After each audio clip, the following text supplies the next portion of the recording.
Hey, welcome back to part 3 of your velocity time graph series, 3 out of 5. So in this video, we are going to look at sketching a velocity time graph from a position time graph, but this time for non-uniform motion, so when you have acceleration.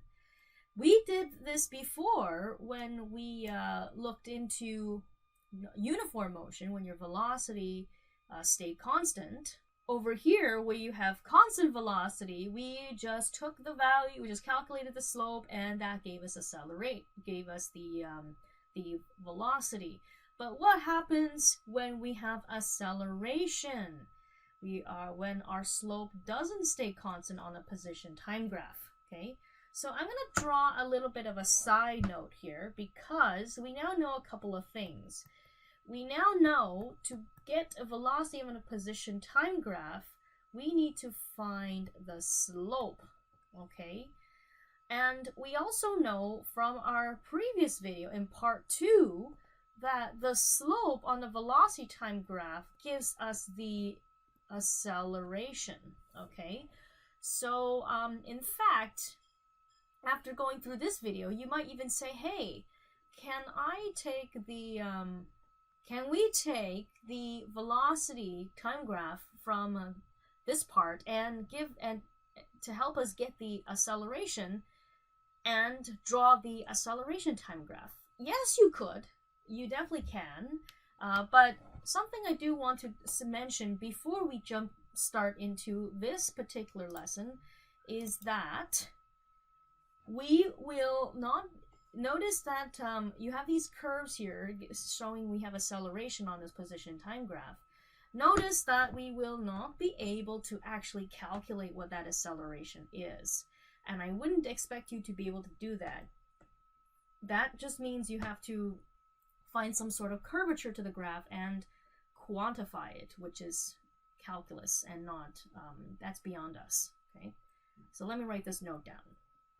So one other thing that I want to mention before we we begin is the fact that you can expect that all of these curvatures for acceleration, you can expect all of them to feature constant acceleration, so that when you draw your velocity time graphs, you have a constant slope. Okay, so I'm just going to jot that down here.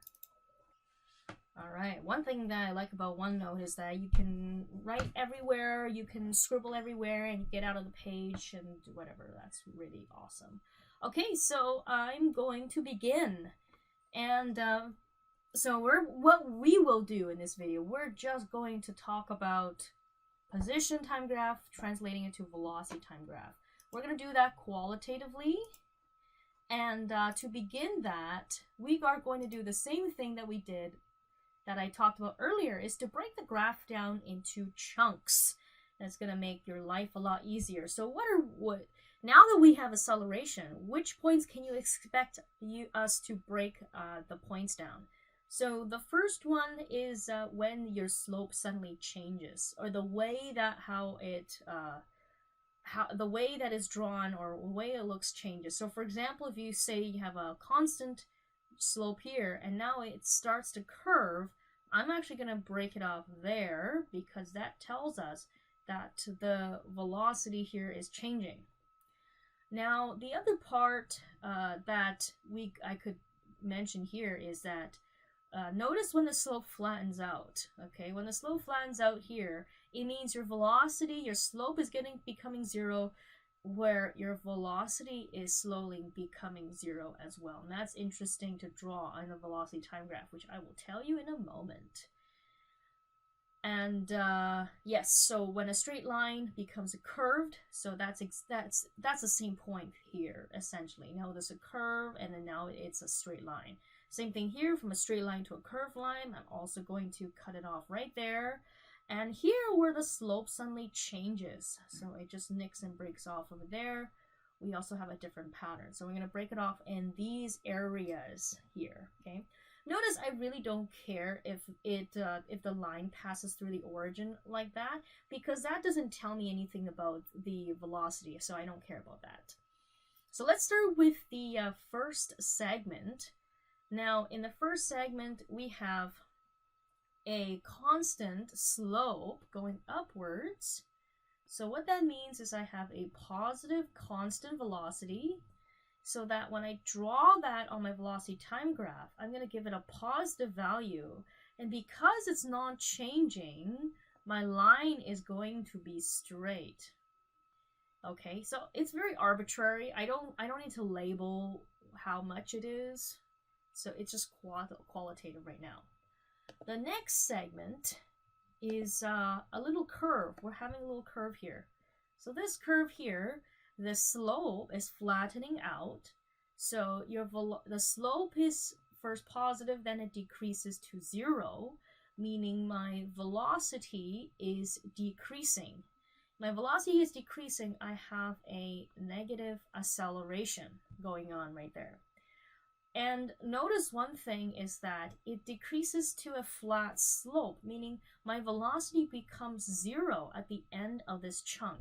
That's an interesting point to plot, because I can easily plot that on the origin, saying that my velocity reaches 0 at that point. Since I have acceleration and my velocity is decreasing at a constant rate, because we expect constant acceleration, I can say that my slope from here to here is going to be constant, showing that I have a negative acceleration. Negative slope, meaning I have negative acceleration. The next segment is, lucky us, a flat line. When we have a flat line on a position time graph, we know the acceleration is 0. That's very easy. On the velocity time graph, we just need to draw a straight line across the origin, meaning we have 0 velocity during that segment. In the next segment, we have a kind of a curve again, but this time it's curving upwards. Our slope is steadily increasing, meaning our velocity is increasing. So we have a positive acceleration. And starting from rest, or when the slope is 0, we are going to increase to some sort of velocity at the end. And how much will that be? I mean, I'm gonna eyeball it. I don't expect you to be perfect when you're drawing a graph, but it would be nice to give a relative sense as to the other lines that you've drawn before. So for example here, this slope is pretty steep, and I think it's a little steeper than this line, okay? Which means at the end of this motion, the velocity is going to be a little bit larger than this guy over here to begin with. So I am going to say the velocity increases to somewhere a little bit higher than I left off before. And since we have constant acceleration, I'm going to have a constant slope going all the way up there, okay? So notice my velocity relative to the beginning is a little bit higher, and that's just me eyeballing the slope being a little bit steeper than what I had before. Last but not least, we have the last segment, which is going down, meaning it's constant, which is nice. We have a constant velocity that is negative, meaning that we are going to have a negative velocity value. So somewhere down here, we're going to draw a straight line. And roughly what's that going to be? I'm going to say that this slope here is just as steep as relatively what this one is over here. So if I had to match this on my graph, so if I find it's very symmetrical to this point, it's about right there. So my velocity drops off to this value, and it's going to be a straight line because my velocity here is constant. And again, because it was a rapid change, I'm not going to connect my lines because that wouldn't make sense. I'm just going to use some dotted lines here. Okay. Oof, all right. So that was the example that we have. And notice that we did everything qualitatively, but we can talk about the relative sizes of the velocity, if you can. Okay. All right, now it is your turn to pick up a graph, break it down, and draw your velocity time graph. So good time to pause, and I will see you back. Okay, now it's my turn. Here I have a graph that I will break down into parts, and I will also break it down in the middle where the slope flattens out to 0. First part, we have a positive constant slope. Second part, we have a slope that is decreasing to 0, featuring negative acceleration.